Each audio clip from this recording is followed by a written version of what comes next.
Erokamano nyakoro mogi komiero Ramogi TV bang' bedo kod Lydia Okeo weche manyien mag ratilo. Odhiambo mar ratilo chopo kendo e twak marwa tinende tarik 28 dwe mar 9 2025. Yena mondo arwakni machiegni ka waketo Ugunja e ratilo. An kod yawuot Ugunja mosewuok oko gisechiwore kendo gichodore ka giwacho ni gidwani mondo gibed e sigana mar jongo ma laro kom mar Ugunja kendo kaber ka Nyasaye oyiero achiel kuomgi nikech ng'at achiel ema nyalo bedo e kom to gikel lokruok kagitiyo kod tekrigi giriekni magi sumruok paro ne oganda jo Ugunja. Magi ok e kwan jok chung' kende manitiere e kar chung' od bura ma Ugunja motelo ne yiero ma tarik 27 dwe mar 11 gani mak mana ni thuolo ni wabiro loso kendo e thuolo machielo mondo kosepuodhi chung' duto te wabiro bedo kod punji mar twak mar ratil mabiro biro. Ka kamano gie sani an gi wuot Ugunja adek mosechodore kendo donjo e studio marwa ka. Gibiro fulore nying gi gin nikech anyalo wacho nying ma jo Ugunja ok ong'eyo.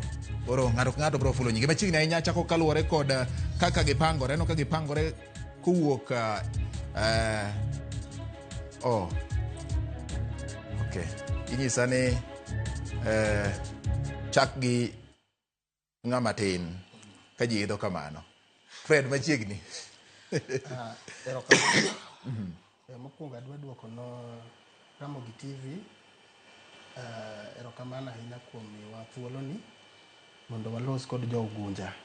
Mokwongo adwa mos jo Ugunja no oimre uru kowuok Uhui malo kwadok nyaka Daho Mwalo wadhi Siror kodhi nyaka Ukalama. Adwa moso no kwe uru uru kamano karibu uri chenro. Right, mano Fredrick Ochiel nyakwara Ramogi hemoloso no machiegni ahinya dire kawe koro aidh kamano ni wacho ni ka koro ng'ama duong' ochopo to nyaka ilungri ne matin. Haya, machiegni. Erokamano. Iluonga ni Chris Budo. An jalara kom mar bunge ma Ugunja. An jatich no mar jopiny. Awuok Legego Mbwege lakini duto wacho ni Ugunja en achiel. Erokamano, karibu ure twak. Erokamano ahinya Chris Budo. Haya koro the senior most kaka giwache koro mondo wami odhuro. Erokamano ahinya kuom thuolo mimiwa ni. Duoko Nyasaye erokamano kuom thuolo momiwa kawuono gi kinde ma Ramogi ochiwo mondo jo Ugunja one ni yaotgi mochung' gin jomage. Gi nyinga iluonga ni Orodi Odhiambo. An jalo ma iluongo ni midhuse gi dholuo. To moloyo mano apakra na hero Yesu. Kech an ng'ama war mapako nying Yesu e kinde duto. Tan wuod Ugunja mawuok kamiluongo ni Magoya. To gi thuolo ma kawuono abiro kae kaka ng'ano man go fungu ma Magoya kod ofungu mar Ugunja nikech Chris teno osiepna Ochiel bende en kijana moseromogo e pap koro en mbaka maber ma joma ng'ere kendo joma oherore. Erokamano ahinya. Achako kodi nikech kae ma kama wacho wuoke. Orodi injinia Midusa wacho ni en go fungu mar Ugunja. Midusa ufungu ni imiye ng'ato kosidong' kode. Ufungu ni kidwa ng'e tiende. Sama nichako constituency miluongo ni Ugunja. Jalo manogoro Ugunja constituency map Bob Waso bath Ligega kakelo Ugunja mondo wanwang' namba midwaro. Ma endano e kinde cha ne endano 88. Mani idwaro jok mane loka koni ne wan ji 85,083. Ne wadwaro an extra ji 5,000. Omiyo girieko ma Nyasaye no miye e kinde cha ne watemo goyo mbaka gi jo Katieno si botamore. Wago mbaka gi jo Anyiko otamore. Wago mbaka gi jo Siranga bende ne gitamore. Lakini jo Ligega to noyie ni nyathi midwa nyuole ni kik wawite. Omiyo ne giyie bwariwore kodgi kaka jo Ugunja man loka Ndhoya koni bwa kao bath Ugenya kama omako Ligega bwariwo gi Uholo South Ugenya gi Central Ugenya bofomo gima waluongo ni Ugunja constituency. Mane momiyo ofungu mar Ugunja ng'eyo ni siri ma Ugunja ane mango. Ang'eye. Nikech kane wasegore to nwakete lamo bwach Nyasaye mane tawo Ugunja. Okay. Mar ariyo nwaketo Ugunja mondo obed kama ok walar Ugunja kaluwore gi dhoot. Emomiyo nwamiyo Ugunja nying mar Ugunja, wamiyo wards nying mar Ugunja ward, Sigomere ward gi Sidindi ward, mondo kik lweny obedi kind jo-Uholo gi jo-Ugenya gi dhoot moro yoyote. Omiyo Ugunja en achiel. Ugunja en mar jo-Ugunja. Erokamano ahinya. Kamano. An ok abudo yie kodi to bende kamane wacho weche moko bende nong'i gi rieko. Ok ang'e ni Christine gi wach mane. Ugunja ochung' nade gie sani nikech gima duong' en ni loko dwaro kata dongruok mar piny, kelo gik manyien. Kaluwore gi kaka tich osetiyore mokalo chien, samoro ng'at nitiere kod dwaro mar kelo lokruok ne japiny kata gima ogeno ni japiny owinjo bed ni yudo. In ang'o mu ineno ka owinjo bed ni timore Ugunja ka ji dhi mbele ka koro dhi e yiero ma tarik 27 dwe mar 11? Kama koro wachopeni, aparo ni Midusa osewacho kama Ugunja wuok e gimomiyo Ugunja nobet, kendo wago erokamano.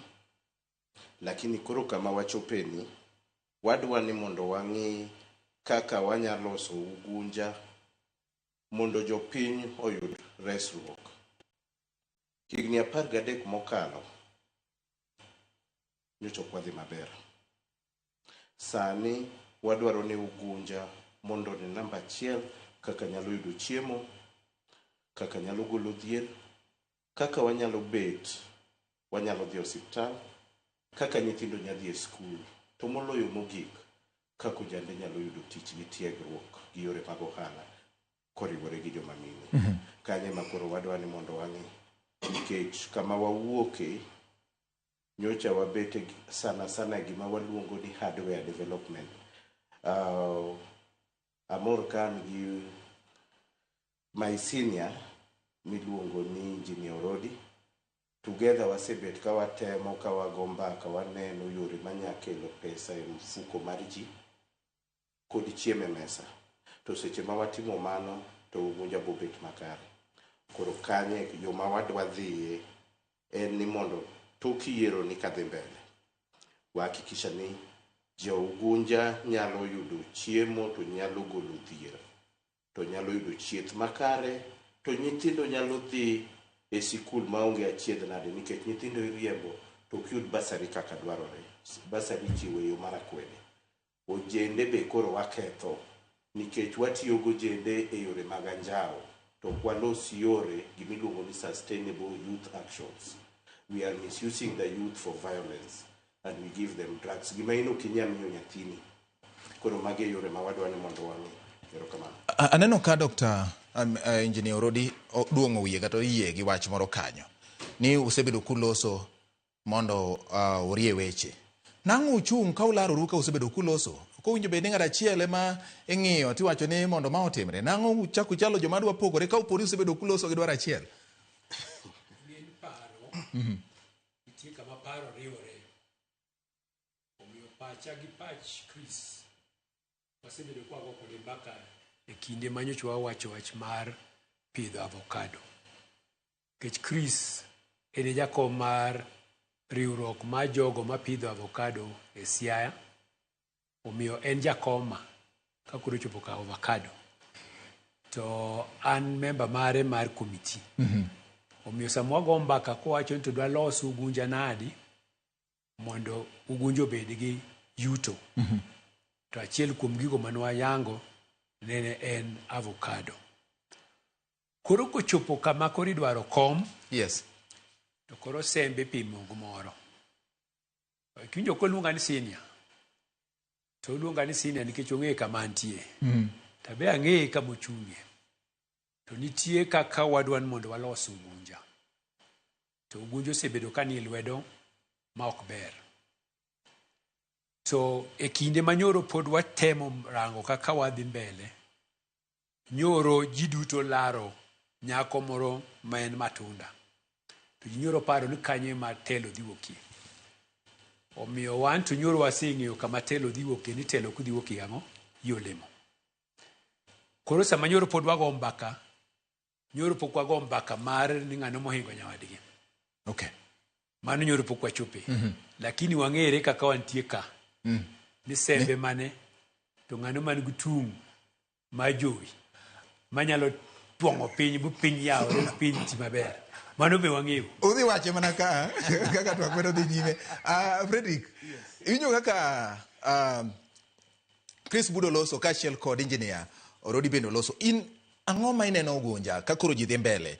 Lek mane ma pok ochopo mowinjo bed ne kawo achiel kachiel mondo riemb godo kar chungudu bura ma Ugunja? Ma samoro winjo ka jopiny kudho to pok otimore. An mokwongo onyuola Ugunja kanyo. Somo bende asomo Ugunja kanyo. To kana dongo ne antie gi paro ni Ugunja ka nyathi moro amora monyuol kanyo nyalo telo to nyalo timo ohala bende kaka odwaro maonge akwede. To mane gima nyaka sani jo Ugunja onge kodo. Inyalo nwang'o kata kidwa timo gimoro nyaka mi nying. Iketi kod nying, dhano nitie kod paro mopogore. Koro mane ema dwaro mondo jo Ugunja koriwre karachiel, megewa, daewa, ging'ega ni nyithindgi ma ginyuologo bende nyalo bedo gik moko ma gidwaro e ngima. Jok mane gineno ga i TV ka, nyithindgi go bende nyalo chopo bende i TV katimo gik moko makelo pogruok e ngima jo Ugunja kod ngima jo Kenya. Mano momiyo mane mano motivate kabisa mondo achiwra ni jo Ugunja mondo ka Nyasaye oyie mbele ka mondo atel nigi, mondo akel mabadiliko go. Nikech sani Kenya kaka nitie, chon chama ne wamanyo ga role models kamoro. But right now, dware ne role models obed at the doorstep. To mano momiyo an achiwra mondo abed role model to the youth. To those people masomi day school. Nikech an asomi day school. To those people masomi day school. To those people matimo ohala Ugunja. Ging'ega no gik moko te nyalo timre. And they are possible. The Godfather magiwacho gano, Godfather no en gin. Kamano. Ma idwa timo yo mane? Ang'o gini midwa tiyo godo? Gin nang'o? Nikech Musa ka koro chopo e dho nam to penje ni in gang'o? Ang'o ma in godo midwa ni mondo ichwad godo nam mondo jo Ugunja kal koponi openji man? Mokwongo asechako timogi. Nachako timo equalization 2019. Equalization nachako nadi. Nachako time sama nyathi okalo class 8 anwang'o ga the top 10 mostly in Ugunja or in rural areas. Nyithindo come from humble background. Koro gima nachako timo na biro kod program miluongo no academic booster. Mondo a create gimiluongo no equalization to everybody. Koro inwang'o ni nyathini na nyalo miye kata seche moko 15,000, moko na nyalo miye siling 20,000 mondo donji school manoluonge cha. Nikech I missed that opportunity. Anoluonga e school Maranda, lakini ne kadhi kuno. Nakoso that opportunity to go there. Nikech ang'eyo bed na adhi kuno, need a score even better grades. But in all those things, I don't regret. Gik moko te nobedo kare. Kamano. Koro nachako the program mar equalization, of which odhi maber. Koro the panelist mwabedo kodoka. Seche mane watimo arambe ni nyithindo. Inwang'o an atimo arambe ni nyathi manatero i form 1. Bosomo nyaka form 4. Sometimes gin ne ka gi participate. I don't know. Do gini manitayo gino koro winjo bed ni ng'eyo kane gintie? Ni ka winjo nying gi. Okay. Winjo nying tiende nang'o? Oro ng'ato koso? Okay, winjo nying en no participate kuom tero nyathino timo ni arambe mondo dhi school. Imbi se participate mar gima gitayo? I participate in all the arambes in Ugunja. Budo. Pero kamana higa. Yes. Ng'ato ka ng'ato nigi lek mare kaka odwa tayo Ugunja. Osiepa Fred ni osiepa. Wan wawuotho nitie gima warango mawaluongo ni sustainable development. Wan ok watim, an awuon kipenjo katim gimiluongo handout delivery model. Amor nikech kan ka gi Engineer Orodi oselima, wawuoyo wabet warango to warango gimoro ma kikonyogo itimo ne jopiny ma kiny pod onyadhi timo. Mowacho notimono mano to watimo wate to be pok walando. Nitie jok ma seche moko ichopo kae timo ka, lakini wang'iye long term gimoro mwang'iyo sustainable bang'e kiny kionge kiny kok ichiwo nikech ok inyal chiwo ne ji te.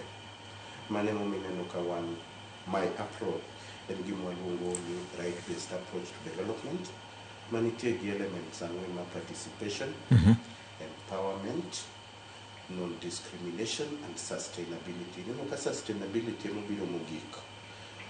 Mane momineno ka wabet to wacho ni wang'iyo yo ma waketo go pesa e mfuko. To mondo oganda obed maber motegno, nyaka warang kaka dhano chiemo matiende ni waketo chiemo e mesa. Koro approach no opogore. Ok wadwa gimiluongo gi kizungu ni knee-jerk reaction. Itime kawuono okinyi. Nikech ibo yudo ni apani Fred ichulo sani go 2019 to date apani ipuonjo nyithindo apar per year sani koro gin adi 10 nyaka kilo ging'e auchiel. To one approach marwa nikech kobiro tibo yudo nitie nyithindo mochopo and permit me mondo awach kare anto pok oluonga ga Harambee mare koro kang'eyo mondo bendo ni adier ka go ing'en an go senior na ni ja Kristo mineno sama luongo nyinge to ng'e nwanga kode wawuotho ga koro Fred ka ni go wan joma dongo wan kwarias wach dali wadwaro ratiro gi gine. Koro gima watimo wan warango activities, we engage the community. Aparo ni wasekata agwero kamano no Ramogi. Wawinjore to kwasewinjore to kata kanano wok tiwinjo kwacho ne Dr. Rodi mondo wadhi wapuonj ji in ema kaw gini idhi TV. Dr. Rodi biro ka to dhi puonjo ji avocado berne mago matitimo hama. To kendo wawinjore na ng'ano mong'eyo radio moro cha tiyudo kokawo time mondo dhi puonj ji. Gi idea en ni continuity bang' kiseweyo support mani opogre gi gimiluongo ni handout delivery model. Sani awinjo ni gichake ni majan. Majan ka mi siling 200 sani dhi go nombo. Kiji ng'eni nyaka duok 200 ni. Mane shida ma wan go. Correct leadership mwadwaro ma watiyo ni en mondo japiny ka japiny oyud pesa ne owuon. Okay. Sawa. Kapok amiyo engineer. Erokamano Chris. Yes. Harambee ano aonge kod Harambee. Jopiny mayudo pek ema luongowa i Harambee. Koro mano must be very clear. Okay. Yes, kamano. As to a good manager ongegan there is always short term and long term, but all of them have the same goal. Koro gimwatimoga is short term to cushion our people against the ravaging poverty that is invading our constituency. Ineno, sani kata kidhi Ugunja, in 10 households, ibro nwang'o nyithindo 8 nitie sani dala because of school fees. Ineno. So such struggles emwatemo nwadwok piny. Okay. Yes. Pudh avocado okrach. Those are long-term sustainable development. Mwantie kodo. Yes. Which ng'ato nyalo timo when they are motivated. Yes. Kata ko wacho ni watimo development, dodong dhano nyaka chiem. Dong adiera. Okay. Koro don't, with all due respect, Mr. Chris, kiki batisa gik ma jotelo timo Ugunja kaka handout ang'eyo ni en gimoro midiyo ni dhano matin, lakini seche mwatero nyathi i school bosomo, that is an investment. Kamano. Okay. Jatelo nitie wawuok from the development world. Seche ma wacho nitie development ok awacho ni handout, aparo ni kiwinja ama development expert. Awacho nitie gimiluongo handout delivery model. the prescriptive methodology.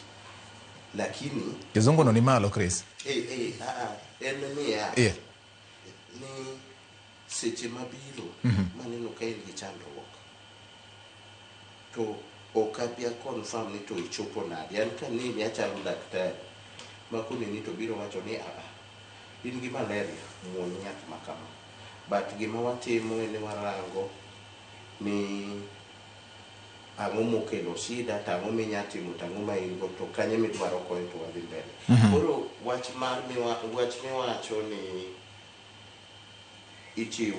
ikonyo jopinyno, mano to wate watimo. Mano onge shida, to be not against, nikech waduto wakonyo, wachulo fees kama wanyalo. Koro mano onge shida, en ni ako kiwinjo kama wacho. Okay. Engineer, awinjo kiwuoye wach mar pur ahinya, kendo Chris bende wacho mano. To bende uduto te uyiero ni nitiere kama winjo bende nitero godo piny kata jopiny mbele. Okay. Donje gi kanyo nikech wach mara gi kacha no nitiere penjo moro mang na penji. Nitie Chris ochiwo model, Fred ochiwo model. To mondo ing'e gima jopiny dwaro. Kin min mutoka tidwa ng'e ni mutoka no tiyo nade, to nyaka ibed gi manual mar manufacturer. Manual ma ng'ama nothedho mutoka ni manyisi ni mutoka ni onego bed ni tiyogo yo machal nade. Omiyo e kinde mar piny manie bwo polo ka nitie manual mar dhano. To piny miluongo ni Ugunja, ma en achiel kuom pinje mani piny luo, nitie kaka Nyasaye ochweyo jaluo kod gima o expect ni jaluo onego bed ni timo. Kiseng'eyo purpose, gimomiyo jaluo nochwe to kete piny maluo, to koro ipenjo ng'ama nochweyo gi to koro watero gi kanyo yo machal nade. Emomiyo acho nan gofungu. Ofungu ni ang'eyo ni Nyasaye nochweyo jaluo mondo otim ang'o e piny ma wantie e bwo polo ka. Nyasaye nochweyo jaluo mondo bed ng'ama nigo mich. Muma wacho ni they are gifted.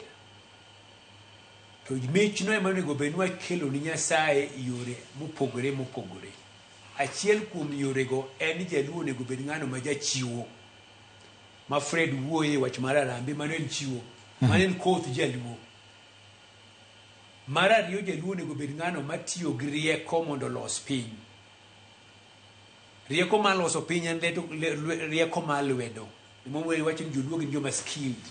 Kibiro tiwacho ni kinwang'o mekanika ma jaluo, ng'ano miluongo ni ng'ano ma jagedo ma jaluo, giloso ni tich moro mang'ula, tich maber. Mano skills. Jaluo omi mano. Gift machielo en paro matiyo maloso piny. Omiyo chiwo, inyalo mana bedo jachiwo ka in gi yuto. To mondo ibed jayuto, nyaka ibed ng'ano ma lwete ong'eyo tich ama pache tiyo.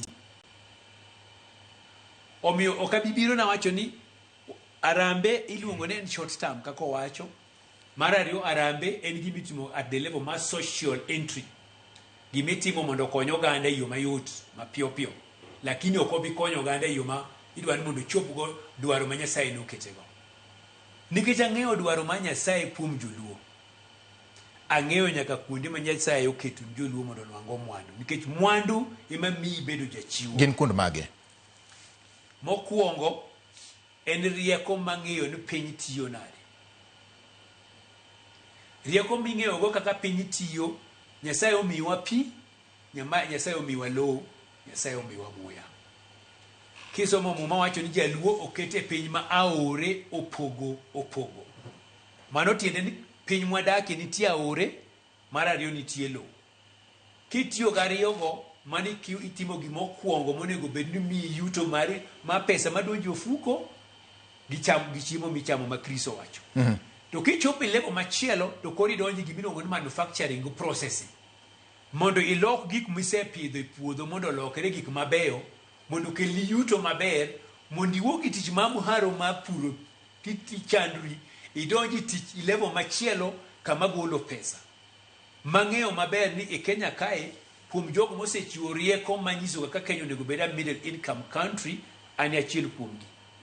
magi matimo mogik ka dhi donjo Ugunja matieko chieng' tich ang'wen juma mabiro watiyo gi jo World Bank sani mondo wane to ji dhi nwang'o tich yo machal nadi tije milion 3 to nyoro ka nyoro an Magoya na inyiso gini sama machako tich mosewach no rodo chung takwonga tiekra kodu obe nyoro wayawo irrigation scheme mar 2,000 acres to wanyiso gini pesa en tara mano tiene nang'o pesa ka tin odiochieng' en 10,000 to wang'e kaka idhi lose 10,000 odiochieng' ka tin mogik 1,000 odiochieng' mar rieko masetiyogo East Africa asetiyo kode the region asetiyo kode Kenya ka nitie kuonde manyalo chiwo omiyo rieko mar loso gik makelo pesa chakre rieko to jogo ma pachgi otwe nikech gweng' kama wadakie dhier otwe pachwa nyaka wakel rieko matugo paro mondo paro ng'e ka loso piny mondo piny otinwa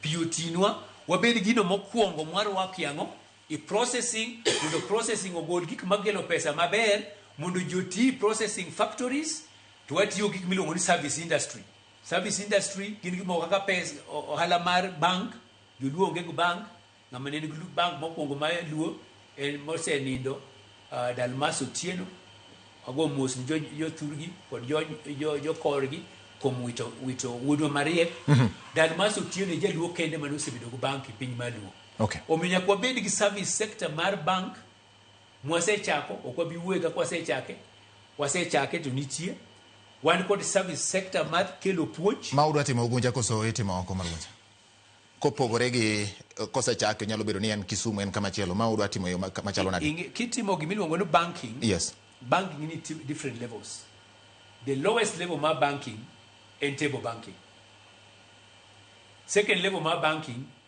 u aggregate gimon go udwa kisako third level mar banking ema kuri chako wuoyo kod bank ma kaka mar FI kaka microfinance kiuki microfinance kuri kibiri established bank kuri level ma wuoyegi nitie joma setiyogo makata sani ka ging'eyo pesa ma giloso iwinja koro nitie mano service sector lakini mondo ibed gi service sector Ugunja ni waketo mondo oluong after 3 market centers omiyo Ugunja en iluongo ni rural metropolis mar evolve around 3 market centers ma en Ugunja, Sidindi gi Sigombre to at the current level Ugunja deal gik miluongo ni counterfeit goods gik moa Uganda to donjo Ugunja to kolosi Ugunja wabi keto system mwasega chako keto madhi golo the products miuso e chirni ma Ugunja kowuok Ugunja mane makelo yuto ma dhano dhi bedo gogo pesa to wan kod value chains mwasechako matiyo e Ugunja. Chris engineer losa ahinya kotende kod weche mag chwalo dongruok kendo yango gik ma samoro wuok piny ma idwa bedo mijumbe tije nitiere e od bura ubiro ng'iyo weche mag chik ubiro ng'iyo weche mag chung'ne oganda jo Ugunja to kod weche bende keto nyong'ong kaka sirikal tiyo gi weche mag omenda ini wuon ing'iyori kama chalo nade mane midwa ni mipek kuom gik moko adek nikech gin chenro ma katiba emoketo na penjo man nikech nadwa penjo engineer wach mar weche mag pur ahinya nyaka ing'iyo sani pur en gimoketo e lwet county masa moro bro dwaro tudruok achiel kachiel gi piny owacho mag counties masa moro jo counties be nyalo wacho ni Chris donjore kod ting'wa samoro dwa bedo governor masa moro chak men tien ng'ato kaendi ere kaka udwa timo ma king'iyo tich mar jaod bura erokamano ahinya yes ne jowinjowa joneno tij mjumbe gin adek wacho kizungu namba 1 legislation matene loso chike representation matene chung'ni kod ji kod kaka wacho oversight mano e tij mjumbe koro kar loso legislation ka adwa chiwo example ana jakanu in jakanu yes aparo kane wadongo education was for free kisechope bunge onego bedni ichung' iwacho gino ma direct ma loso bills manyalo align weche ma wawachogi madok konyo jopiny, particularly jo Ugunja.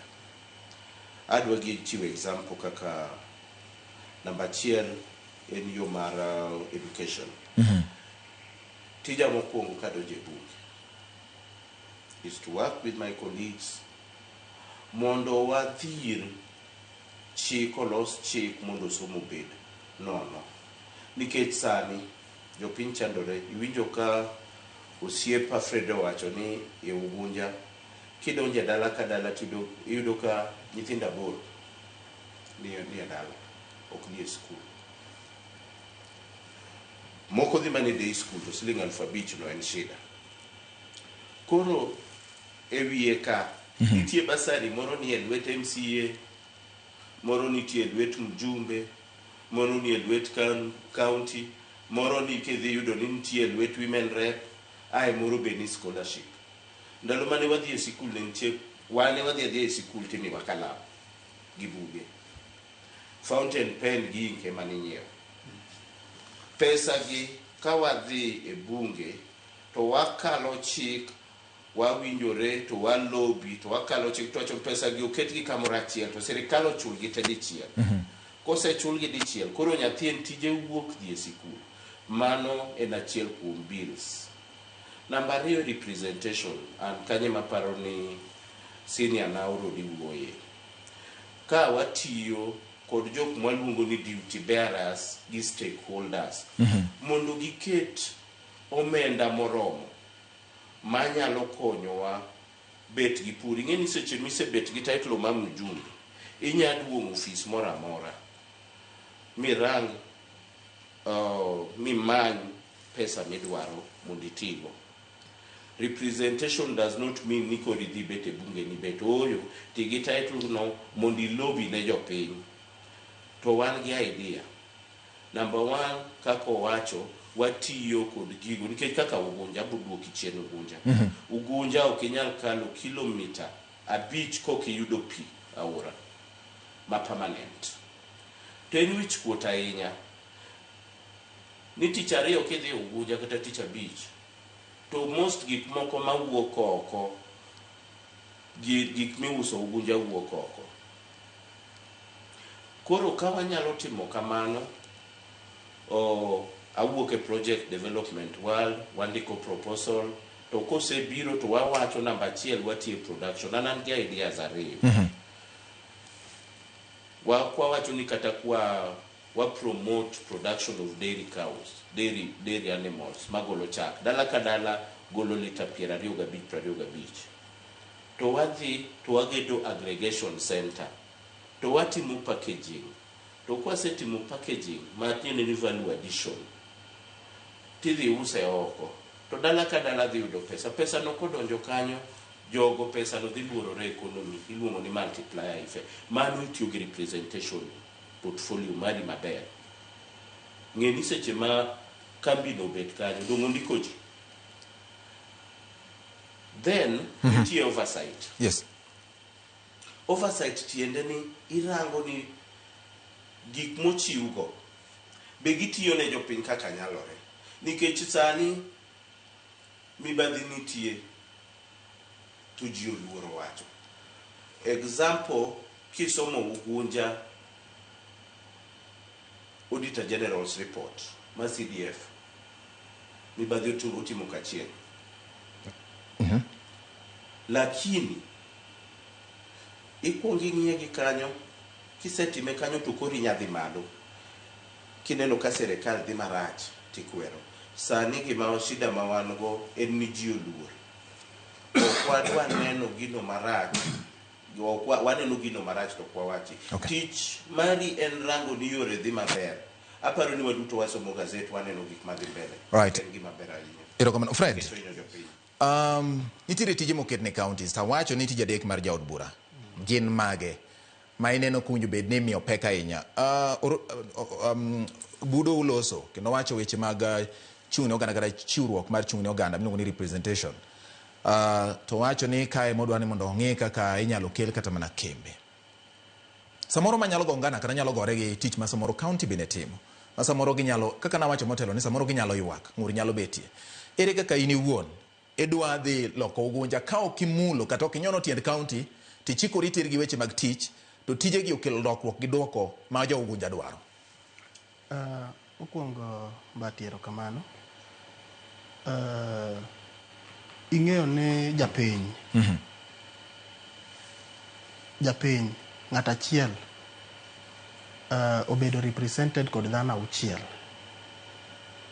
Ma en president, ma en women rep, ma en MP, ma en governor, ma en senator, ineno, to en MCA, dhano auchiel. Koro tijegi nyaka wakonyre. Jogi seche moko dak chop i gigi te. Alafu dhano bende biro kod paro mopogore. Momiyo an asetimo my count for the 400 plus days mwasebedo kwatimo kwang'eyo Ugunja yo matut. Asetimo count bang'eyo nyaka villages ma Ugunja. Gin 256. To i gweng' ka gweng' inwang'o ni nitie kod shida mopogore opogore kamano. Nachako gi mi dhano kodhi mondo I just cushion them nikech nadhi chiemro chiro Ugunja anwang'o ni majority Makoni setimo midwa timo sani kopone omiye othuolo kech magi to osetimore chien. Yes, komiya thuolo mokwongo abro ga mi dhano kodhi mano mokwongo to make sure that gibedo kod food, wabedo kod food security.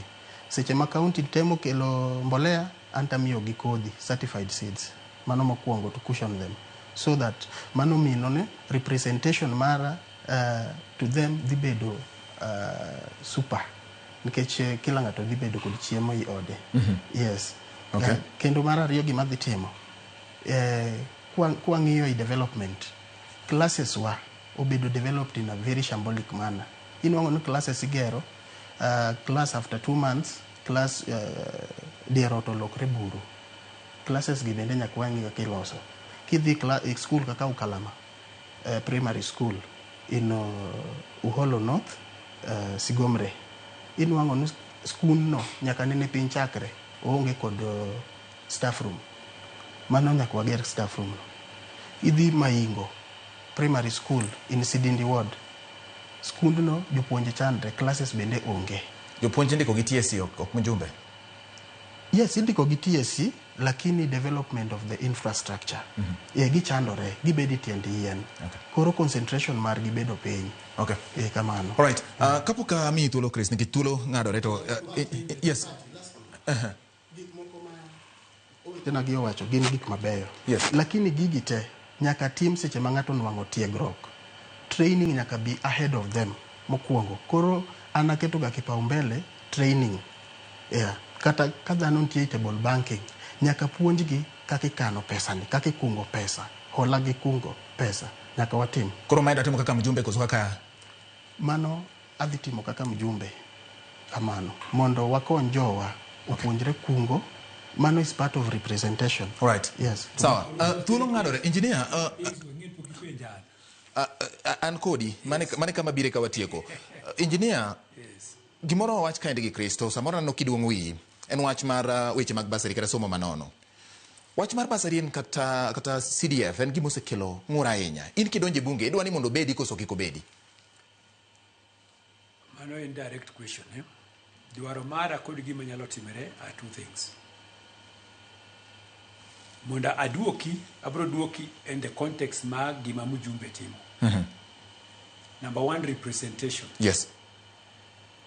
Counties kamowuoye sani, the most effective programs mag agriculture matiyo e county work in national government. Obed NAF CDP, obed FRSP, giloso gi Nairobi. Budget madhi county iloso Nairobi. Omiyo ang'eyo kamidhi wuoye gi jok miwuoyogo e those departments mani ministries. Mondo samitimo budgeting process gik madhi Ugunja wachako gi departments. Pesa no bed no dhi kadhi county, obed no dhi kadho i program, okadho i budget committee mar bunge. my representative role and make sure ni pesa madonjo Ugunja tangeo ka uwa 10 billion ariyo higa for development. Obrokado through county, obrokado through programs, obeyed agriculture, obeyed water. The fundamental thing in budgeting is done at parliament. Representative role mara and make sure nango submit mo budget tigo kogno. Ewe mwaje nyoro anuria. Mikechango I budget kanyoro atiyo ni serikali kaka mudusa maduong mochung irrigation miti mikanya mangima mwatimo 550,000 acres mag irrigation.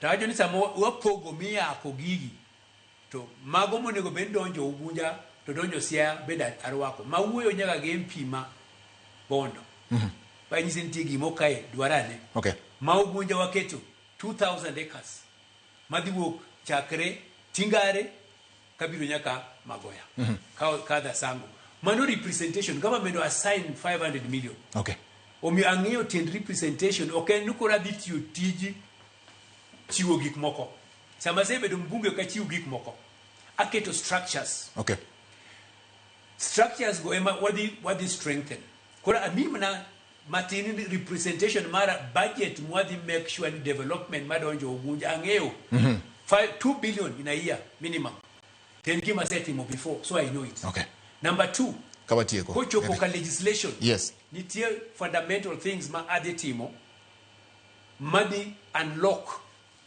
pesa mondo bi egweng. Number 2 pek ma joma tiyo sani feel mondo room. I number 3 ka kuri bi wach mar education what they address it from 2 fronts. Number 1 in the short term bursary what they devolved to polling station jogo duto madwaro bursary jogweng ong'egi every polling station dibedo kod jo miluongo ni committee mar gweng'no moting'o ji abiriyo jogo emabro yako ni dala ka dala mane ma ng'ato onego bed nwang'e bursary to bursary wadhi chiwo jok madhi somo e boarding schools joma somo e day school okay nitie gimiluongo ni best practice wan gi constituencies madhano chulo 1,000 a term to nyithindo chamo chiemo they are already there ang'egi okay wadhi tiyo gudhe semi Ugunja okay.